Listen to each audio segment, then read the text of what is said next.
Your site catalog is organized into categories known as departments. These departments form the core structure of your site. Each department can contain subdepartments, which reflect your product categories. Your product should always be placed within these departments or subdepartments in the catalog section of the CMS. They should not be added elsewhere in the CMS. As shown here, departments and their subdepartments build the framework of your products on your website.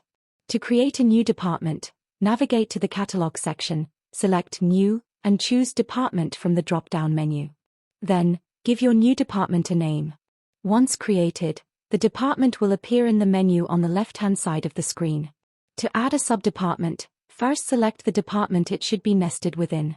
Then, go to New, select Department again, and name your subdepartment.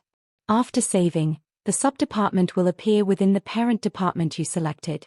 You can create multiple subdepartments under each department, and if needed, you can continue to nest additional levels of subdepartments to match the structure of your product catalog. This flexible structure allows you to organize your site in a way that suits your business needs.